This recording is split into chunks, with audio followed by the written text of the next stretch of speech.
Thank you so much. Destin, it's a pleasure to talk with you. How are you from Colombia? Oh, I'm doing well. How are things there? Very good.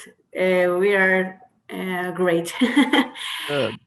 Yes, thank you so much for your time. It's a pleasure. And my first question is about that I want to know that you tell us the story of how you came to direct this movie.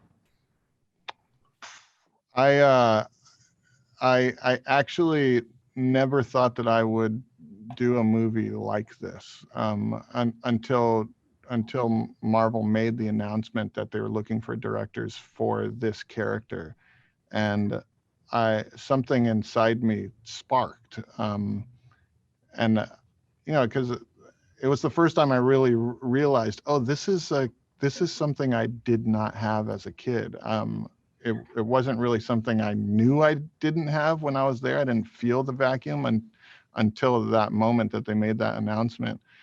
And I asked to go in to talk to Marvel, not really thinking that I would get the job ever. I really just wanted to be a part of the conversation and express to them what I hoped for this character, what I hoped they would avoid for the character. And I just really connected with them, and one conversation turned into two, three. Next thing I know, I'm pitching them, and I got hired. It didn't happen that quickly. It was actually a drawn out process, but I feel very lucky to have been a part of it. But that's great. And what do you think will be your biggest challenge directing this movie? I think directing a big budget movie like this, the biggest challenge typically is remembering, constantly remembering that the intimacy and the personal journey of the characters and their relationships with each other is equally as important, perhaps even more important than the big spectacle things. When you're on a film set like this, often it's the big spectacle things that take more time, that take more energy to get those right. And sometimes you're left with a really short amount of time to get the emotion and the drama and but I feel lucky that the Marvel Studios doesn't really operate like that. They know that we need just as much time for the emotion, and they know that it's just as important. So that was something that I was constantly reminded of, like, don't forget the emotion, get the emotion, and that made it. It was a challenge, but it was also very, very fulfilling. Okay, sounds very good. Besides the emotion that you took in this moment with us, I think that there are another important element that is the Asian characters, and how to avoid in a movie like this with so much Asian component, how to avoid the stereotypes that Asian and Asian American characters carry for a long time.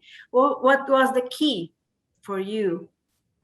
I mean, I think you break stereotypes by making sure that characters are fully realized and multifaceted, that you make sure that they are relatable to anybody, regardless of their cultural background, but they're also specifically relatable to the Chinese American experience or whatever, wherever that character is from. And so even a character like Wen Wu, played by Tony Leung, could have very easily been a one-dimensional villain, but that would have been it wouldn't have been a character that Tony Leung would have signed up to do.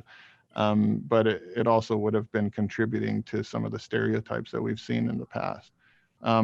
But that doesn't mean that Wen Wu can't have flaws. Wen Wu can't do things that are,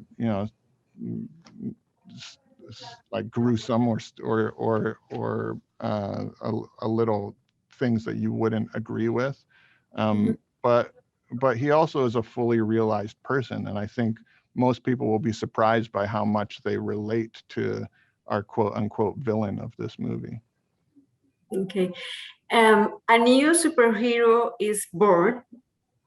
Marvel, tell us, why are we going to love Shang-Chi? I think you'll love Shang-Chi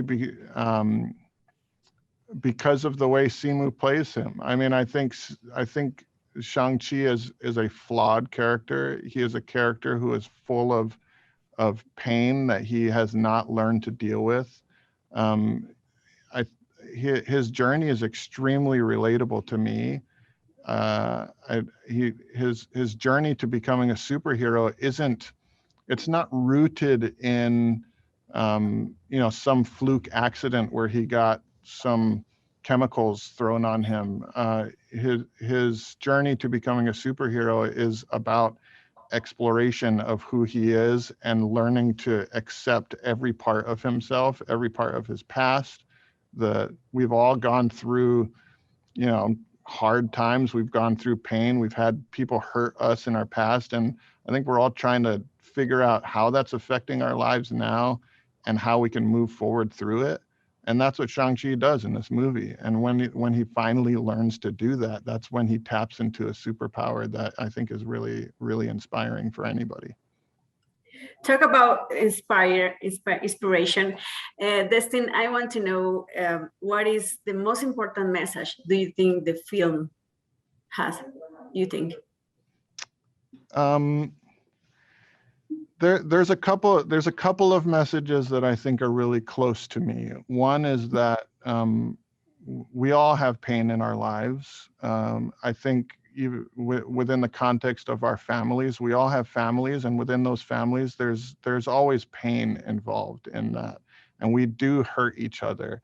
But I think the reason families are able to hurt each other so deeply is because we love each other more than anyone else on the planet. And that is something that I think is a reminder I have to tell myself, that in this movie, like, the pain that you see is a result of the love that this family has for each other. I think the other big theme of this movie is one of self-acceptance, of accepting the broken parts of yourself, of accepting the great parts of yourself, and allowing those things to coexist. I think is a big part of being happy with who you are. Okay, and how did you feel when you saw the movie ready? Claudia, I'm so sorry. That's all the time that we have. Okay, thank you so much. No problem. I felt great. I want to be great too when I saw it. Thank you so much. Thank you. Thank you for your time. Have a